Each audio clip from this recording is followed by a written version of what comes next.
But I wanted to ask you from your vantage point, right? Like the world today is become very unpredictable. Jobs are unpredictable, markets are unpredictable, geopolitics is unpredictable, AI is unpredictable. So for someone who's a young person in their 20s or 30s, right, how should they go about all of this? So you won't believe it. That's one of the purposes of the university which is being set up here.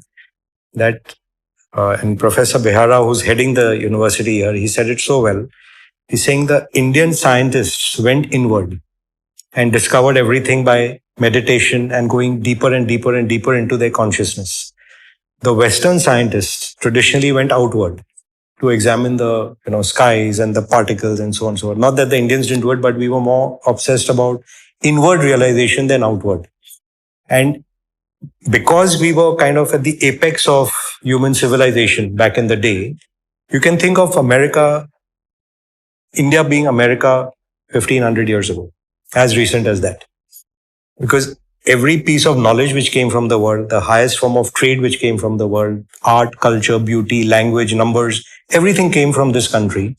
And the parallel to it would be, say, Europe of 50 years ago. Like they have everything going for them. They've ruled the world, so on and so forth. Although India was never an outward expansionist country, but its influence spread across the world all the way from probably Rome all the way going up to Indonesia.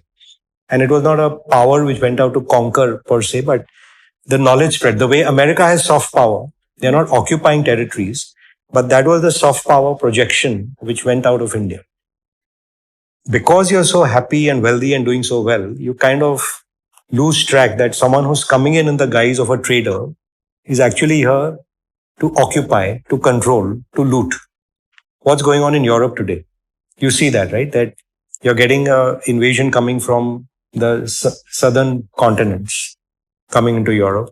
You're getting people maybe coming in from the eastern side into Europe because these guys thought we are at the apex of civilization. Who can come and harm us? 70 years ago, they were rulers of the world and it's gone in a trice. So even growing up, I used to think, what happened to India? Like if we were so great, what the hell happened? And you realize it's like a third generation kid, right? His grandfather was great, then father, and then this guy is living that great life. And he's forgotten to renew on technology or defense or whatever. And you lose that position. And we went that downhill slope and now coming out from that. But are we really coming out? I think we're coming out. See, this whole revival in India of interest in our civilizational values. Even someone like me, I'm a Western educated guy in the today. For me to come back to my roots, there are another 1,000 people like me in this country, right? Who went and realized that, look, what was there in our country was so great. And now if we bridge these two together, now take the 5 faculties which will get built over here at the Bhaktivedanta University. If you take Indian cultural studies, our art, music, science, the Natya Shastra is written when? Thousands of years before Christ, right? 64 forms of art, whether it's performing art or visual art or creative, 64 forms of art will get taught over here. Our language, Sanskrit, was a language which came from Sanskrit. It's a mathematical language. When you do music in India or the language, it's so perfect. It's used for computer code. That's how evolved it was. So all these come back, but they get a kind of modern slant to it rather than saying, oh, it was in these antiquated books.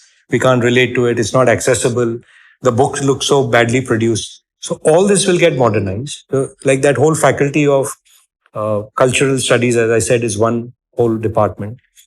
The other extreme, I would say, is the School of Natural Sciences. And so you can go all the way from cosmology to particle physics to biochemistry to biology and so on, which again, if you relate back to the School of Health and Wellness, like what was Ayurveda? You were taking natural herbs and you were creating a science of life. And it was a holistic approach. Like you don't say you go to a psychiatrist if you got a mental problem, and you go to a skin doctor if you got a skin problem.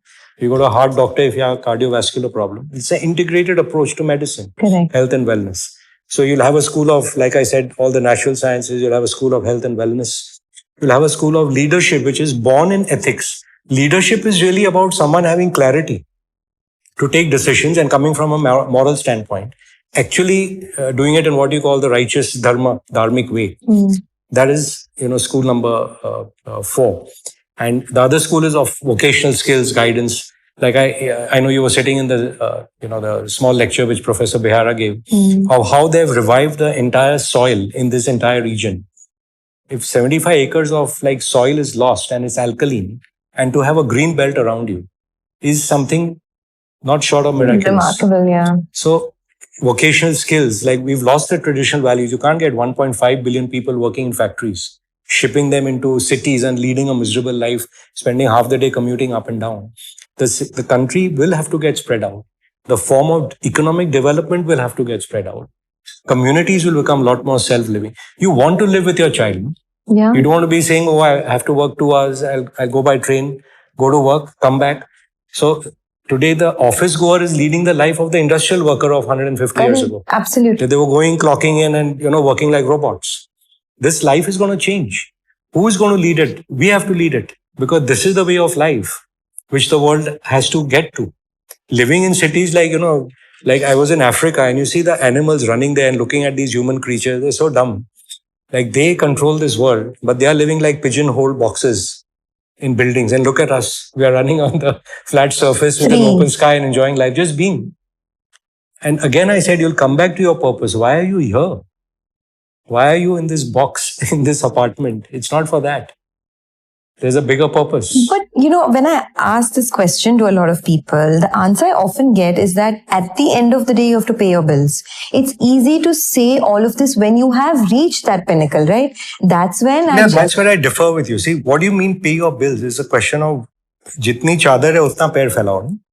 So like I started in CA, my first job as an article clerk, I made 150 rupees a month.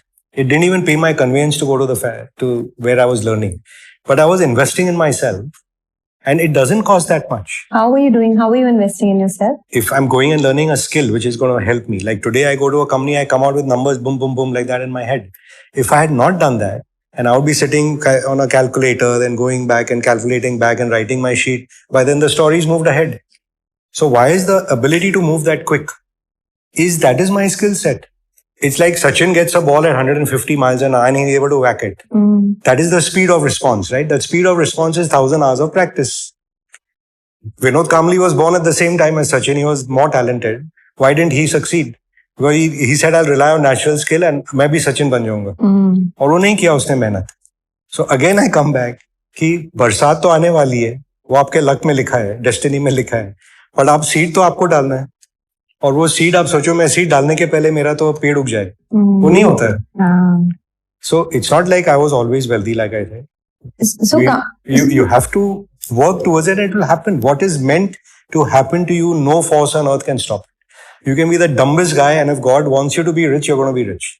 And you can be the smartest, hardworking guy. God says, this life, son, you got to realize the hardships a poor guy faces and you have to face it. If you get that realization, you'll stop being miserable. And your bills get paid, believe me. How does a place like this run? They have no source of income. The money comes. If the cause is good, the purpose is good, the money comes. It gates open up. Believe me, there's a great book, Paulo Coelho, The Alchemist. Yeah. The universe has its way of making things happen conspire to bring it to you. Yeah. It will happen. That faith and hard work. If you have these two things, nobody can budge you. It happens when you invest in a stock. No? What do you call conviction? If I've done enough work, I'll have conviction. Otherwise, at every move in the stock, I'll bhag jao. इसने बेच दिया, इसने बेच दिया, इसने बेच दिया. ये FI की selling है. Why will you hold on? So that comes only with your work. That there's no substitute.